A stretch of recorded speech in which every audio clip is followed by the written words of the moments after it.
నమస్తే, welcome to BRK. నేను పద్మ. ఈ రోజు మనతో పాటు ఉన్నారు senior orthopaedic surgeon doctor Ram Prasad Kancharla గారు. నమస్తే డాక్టర్ గారు. నమస్తే మేడం. డాక్టర్ గారు, చాలా మందికి ఎముకల్లో చాలా బలం తక్కువగా ఉంటుంది, ఎముకలు చాలా డల్ అయిపోతున్నాయి, చాలా మంది అంటూ ఉంటారు కదా. రీజన్ ఏంటి? మనకి ఎముకలు స్ట్రాంగ్ అవడానికి ఏం చేయాలి? ఇది చాలా వేగ్ క్వశ్చన్ అమ్మా. ఎముకల బలహీనత అనేది ఒక చాలా పెద్ద టాపిక్. ఓకే, క్లుప్తంగా దానికి సమాధానం. ఎముకల బలహీనత అనేది మనం ముఖ్యంగా ఏంటంటే ఒక 3 to 4 సెట్స్ ఆఫ్ ఏజ్ గ్రూప్స్లో పాపులేషన్లో చూస్తాం. ఫస్ట్ది నెలసరి ఆగిపోయిన మహిళల్లో, అంటే పోస్ట్ మెనోపాజల్ ఏజ్ గ్రూప్. అంటే వాళ్ళకి ఏంటంటే ఈస్ట్రోజన్స్ అనే హార్మోన్స్ తగ్గిపోవటం వల్ల ఇమీడియట్గా వాళ్ళ ఎముకలు డల్ అయిపోవటం అనేది జరుగుతుంది. అదొకటి. అంటే 45-50 ఇయర్స్ దాటిన ఫీమేల్స్. ఇంకా రెండోది, వీళ్ళకే ఒక 60-70 ఇయర్స్ అయిన తర్వాత చాలా వీక్ అయిపోతాయి ఏజ్ గ్రూప్లో. 60-70 ఇయర్స్ ఫీమేల్స్. అలాగే మేల్స్లో, అంటే మగవాళ్ళలో కూడా ఇదే ఫిజియాలజీ, అంటే బయాలజీ అనేది మనకి 60-70 ఇయర్స్కి జరుగుతూ ఉంటుంది. సో ఈ 3 మెయిన్ ఏజ్ గ్రూప్స్లోనూ రీజన్ మన శరీరంలో జరిగే క్షీణత, అంటే డీజనరేటివ్ ప్రాసెస్ ఒకటి, హార్మోన్స్ తగ్గిపోవడం ఒకటి దీనికి ముఖ్య కారణం ఇది. అండ్ ఇంకొకటి, ఈ మధ్య కాలంలో ఏంటంటే చిన్న వయసు నుంచి ఎముకలు బలహీనంగా ఉన్నాయి అని కొంతమంది వస్తున్నారు అన్నమాట. దానికి ముఖ్య కారణం ఏంటంటే ఎక్సర్సైజ్ లేకపోవటం, ఓవర్ వెయిట్ అవటం, తర్వాత ఈ ఫుడ్ అనేది ప్రిజర్వేటివ్స్, తర్వాత సరైన పోషక తత్వాలు లేని ఆహారం తీసుకోవడం దానికి ముఖ్య కారణం. ఓకే, చాలా మంది స్పోర్ట్స్ ఆడే పిల్లలకి ఏమైనా గేమ్స్ ఆడుతున్నప్పుడు వాళ్ళకి ఇంజూరీ అవుతూ ఉంటుంది. సో అలాంటి వారికి ఎలా, మళ్ళీ వాళ్ళు నార్మల్ అవ్వాలంటే ఎలా అవ్వగలుగుతారా? అంతకు ముందు ఉన్నట్టుగానే అంతే స్ట్రాంగ్ గా ఉండగలుగుతారంటారా? ఇప్పుడున్న అంటే మన మెడికల్ ఫీల్డ్లో, టెక్నాలజీలో ఆధునికతలతో మనం ఎలాంటి దెబ్బనైనా సరే, మనం జనరల్గా కూడా ఏంటంటే, ఉదాహరణకి ఐపీఎల్ ఆడుతున్నాడు రిషబ్ పంత్. రిషబ్ పంత్ తెలుసు కదా. అతనికి ఒక 2 years బ్యాక్ అనుకుంటా ఒక మేజర్ యాక్సిడెంట్ జరిగింది. యాక్సిడెంట్ జరిగితే మోకాల్లో 3 లెగమెంట్లు ఇంజరీ అయ్యాయి, 3 లెగమెంట్స్ ఇంజరీ అయ్యాయి. అంటే తనని క్లోజ్ గా ఫాలో అవుతున్నాను, నేను న్యూస్ లో కూడా ఫాలో అవుతుంటే నేనే అనుకున్నాను, ఇంత 3 లెగమెంట్స్ అయ్యాక మళ్ళీ తను can he get back to normal అని. మరి చూడండి, అతను కూడా మళ్ళీ మనం మోకాళ్ళకి సర్జరీ చేశారు, 2 స్టేజ్లో చేశారు. మళ్ళీ తను అంటే రీహాబిలిటేషన్ బాగున్నది, and he's back to normal. And మనం ఆస్ట్రేలియా సిరీస్లో బాగా ఆడాడు, ఇప్పుడు ఐపీఎల్లో దుమ్ము దులిపేస్తున్నాడు. అండ్ ఎంతో మంది cricketers and shuttle badminton players, ఇండియాలోని పుల్లెలు గోపీచంద్ ఉన్నాడు, తనకు కూడా నీ సర్జరీ అయింది. సో స్పోర్ట్స్ పర్సన్స్ కూడా అసలు ఎటువంటి భయపడాల్సిన అవసరం లేదమ్మా. అంటే ఎటువంటి దెబ్బలు తగిలినా సరే మళ్ళీ మనం నార్మల్ చేసి చేయగలం ఇప్పుడున్న ఆధునికతలతో. ఓకే, ఫిజియోథెరపీ ప్రాముఖ్యత ఏంటి? అంటే ఎంత యూజ్ అవుతుంది అది? నిన్నే మా ఆర్థోపెడిక్ వాట్సాప్ గ్రూప్లో ఒక ఆయన ఒక చిన్న రైటప్ రాశాడు. ఆర్థోపెడిషియన్స్ అంటే సర్జన్స్ మేము, we're just the face of any ఒక ట్రీట్మెంట్. అంటే ఇప్పుడు మా దగ్గరకు వచ్చారనుకోండి, నా దగ్గర మోకాలు మార్పించుకోవడానికి, ఆపరేషన్ చేయించుకోవడానికి వచ్చారనుకోండి, నేనే కనిపిస్తాను, నేనే చేశాను, నేనే చేస్తాను ఆపరేషన్. కాకపోతే కనిపించేది నేను ఒక్కడనే. కాకపోతే కనిపించకుండా మా వెనకాల ఇంకో 75% టీం ఉంటుందండి. నర్సింగ్ స్టాఫ్, ఫిజియోథెరపిస్ట్, ఓటీ టెక్నీషియన్లు అందరూ. కనిపించేది నేను ఒక్కడనే. మోకాలు మార్చారండి, డాక్టర్ రామ్ ప్రసాద్ గారు మార్చారు, సూపర్ ఉంది అనుకుంటారు. But as a doctor, as a surgeon మేము చేసేది ఓన్లీ 25% పని అండి.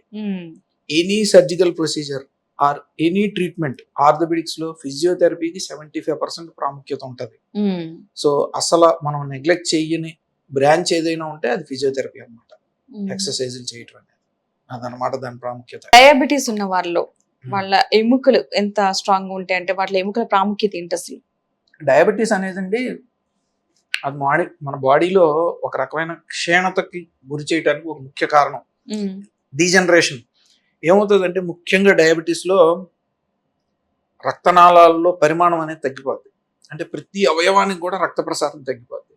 అది ఎముక అవనివ్వండి, గుండె అవనివ్వండి, కన్ను అవనివ్వండి, కిడ్నీలు అవనివ్వండి, ఏదైనా సరే, మృదు కణజాలం అంటే సాఫ్ట్ టిష్యూస్ అవనివ్వండి, ఏదన్నా సరే, ఎముకలకు సంబంధించింది ఏంటంటే ఎముకలు బలహీనపడటం అనేది జరుగుతుంది. జాయింట్ పెయిన్స్ రావడం అనేది జరుగుతుంది. ముఖ్యంగా మేము డయాబెటిక్స్ లో ఫ్రోజన్ షోల్డర్ చూస్తూ ఉంటాం. అంటే భుజం ఎముక బిగుసిపోయి బాగా చాలా మంది మా దగ్గర భుజం నొప్పితో వస్తూ ఉంటారు. So diabetics as they are at risk of bone and joint problems అన్నమాట. చాలా మంది ఏజ్డ్ పర్సన్స్ లో కీళ్ళ నొప్పులకు సంబంధించి మోకాళ్ళు మార్పిడి చేపించుకుంటున్నాం అని చెప్పేసి అని అంటూ ఉంటారు. సో ఆ ఏజ్ లో చేయించుకోవడం కరెక్టే అంటారా? అంటే అది సక్సెస్ అవుతుంది అసలు ఏజ్ ఎక్కువ ఉన్న వాళ్ళు, మోకాళ్ళు అరిగిపోయినాయి అని పెయిన్స్ తో బాధపడుతూ మార్పిడి చేయించుకున్నాం అంటారు కదా, అది పర్వాలేదు అంటారా వాళ్ళకి? Knee joint replacement, hip joint replacement they are the most successful surgeries of the century. అంటే గత శతాబ్ద కాలంలో 100 ఏళ్లలో మోస్ట్ సక్సెస్ఫుల్ సర్జరీ కింద అది పేరు తెచ్చుకున్నాయి. అంటే ఈ ఆర్టిఫిషియల్ గా కీలు మార్పిడి చేసుకోవడం అనేది ఇది జనరల్లీ అవసరమైన వాళ్ళే 55-60 ఇయర్స్ దాటిన వాళ్ళకి అవసరం అన్నమాట. దీనికి మాకు వయసు అయిపోయింది కదా, మేము ఇప్పుడు చేయించుకోవటం ఎందుకు అని చెప్పి చాలా ఆలోచిస్తూ ఉంటారు. కాకపోతే అసలు నిజంగా అవసరమైన పాపులేషనే వాళ్ళు, జనాభా సంఖ్యే వాళ్ళు. అండ్ ఈ రోజుల్లో ఏంటంటే మనం లైఫ్ ఎక్స్పెక్టెన్సీ కూడా 75-80 వరకు ఉంటుంది. సో 55-60కి వాళ్ళు ముసలైపోయినట్టు పెద్ద మనం టెన్షన్ పడాల్సిన అవసరం లేదు. వాళ్ళు ఇంకో 20 ఏళ్ళు ఉంటారు.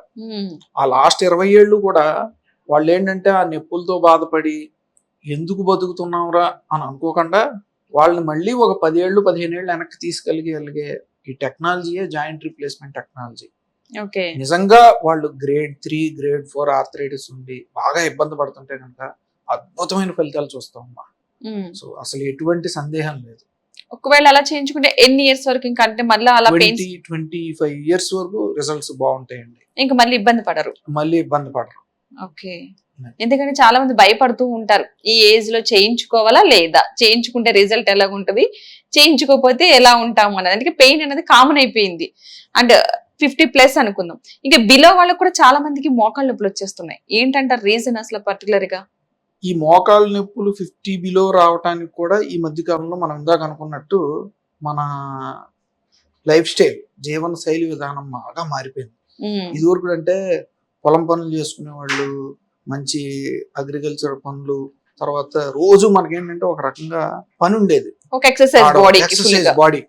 ఆడవాళ్ళు కూడా ఏంటంటే ఇంట్లో పనులన్నీ చేసుకుంటా ఉంటే అదే ఒక రకమైన ఎక్సర్సైజ్.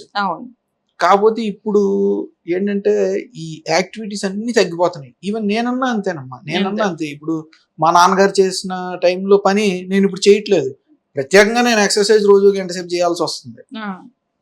హాస్పిటల్కి వెళ్తాం, కూర్చుంటాము, ఓపీ చూస్తాము, సర్జరీలో నిలబడతాం, మళ్ళీ వచ్చేస్తాం. అలిసిపోవటం జరుగుతుంది తప్పితే బాడీలో కదలిక అనేది చాలా తగ్గిపోతుంది. So mainly over weight one of the main reason. రెండోది ఆహార పదార్థాలు. మనకి ఏంటంటే బయట ఫుడ్ అంతా కూడా న్యాచురల్, ఆర్గానిక్ మారిపోయి ఈ ప్రిజర్వేటివ్స్ ఎక్కువ ఉండి, sugar foods, fatty foods, salt ఎక్కువ ఉన్నాయి, ఇవన్నీ బాగా దొరుకుతున్నాయి. సో దీనివల్ల ఏంటంటే మన బాడీలో ఒక రకంగా ఇన్ఫ్లమేషన్ అనేది, వాతం అనేది సృష్టించబడుతుంది, వచ్చేస్తుంది ఆ వాతం. సో ఆ వాతం వల్ల వాపు, నొప్పులు, జాయింట్ పెయిన్స్. బట్ ఇది నిజంగానే ఒక రకంగా సిచ్యుయేషన్ బ్యాడ్. 35-40 ఇయర్స్ లో కూడా మనం జాయింట్ పెయిన్స్, మోకాళ్ళ నొప్పులు అనేవి చూస్తున్నాము. బట్ స్టిల్ మనం దానికి కారణం ఇది అని తెలిస్తే కనుక డెఫినెట్లీ అవి కరెక్టబుల్, రివర్స్ చేయొచ్చు, ఇబ్బంది ఏమీ లేదు. ఓకే. చాలా మందికి మనం ఇప్పుడు చూస్తున్నాం బయట యాక్సిడెంట్ల కాళ్ళు, చేతులు ఏవోటి విరగొట్టుకుంటానే ఉంటారు. Especially youth. పెద్దవాళ్ళంటే కొంచెం వాళ్ళు జాగ్రత్త, వీళ్ళు ఏంటంటే ఓవర్ స్పీడ్లు, పిల్లలు పోటీ ఇట్లా పెట్టుకోవడం వల్ల కాళ్ళు చేతులు విరిగిపోతుంటాయి. సో వాళ్ళకి నార్మల్ రీప్లేస్మెంట్ చేయగలుగుతాం అంటారా? అంటే కొంతమందికి కష్టం అంటారు, కొంతమందికి అయితే ఓకే సక్సెస్ అయ్యే శాతం తక్కువ, ఎక్కువ. అంటే ఇప్పుడు మీరు చెప్తున్నది ఏంటంటే ట్రామా, ఇంజరీస్, ఇవన్నీ ఏంటంటే హైవేలు పెరిగిపోయి, వెహికల్స్ పెరిగిపోయి, యాక్సిడెంట్లు ఇవన్నీ జరుగుతున్నాయి. ఇప్పుడున్న టెక్నాలజీతో ఏంటంటే బోన్స్ అనేవి మనం ఫిక్స్ చేయగలము. అండ్ వాళ్ళని 2nd డే 3rd డే నుంచి నడిపిస్తున్నాము. అండ్ ఏంటంటే వాళ్ళు 6 వీక్స్ లేకపోతే 2 months లో అబ్సల్యూట్లీ నార్మల్ అయిపోతారమ్మా. అసలు అందులో క్వశ్చనే లేదు. ఈవెన్ ఒక నాది సెల్ఫ్ ఎగ్జాంపుల్, నేను ఒక 6-7 years బ్యాక్ నేను ఇలాగ కార్పెట్ మీద స్లిప్ అయ్యాను మా పాపను ఎత్తుకుని. టక్మని కాలు బెణికి 2 ముక్కులు ఇరిగాయి కింద మడం కీళ్ళ దగ్గర. అరే నేను ఎట్లాగా నేనే అనుకున్నాను. బట్ నేనే సర్జరీ చేయించుకున్నాను. సెకండ్ డే, థర్డ్ డే నేను హాస్పిటల్‌కి వెళ్ళిపోయాను. నా పని నేను చేసుకున్నాను. ఓకే.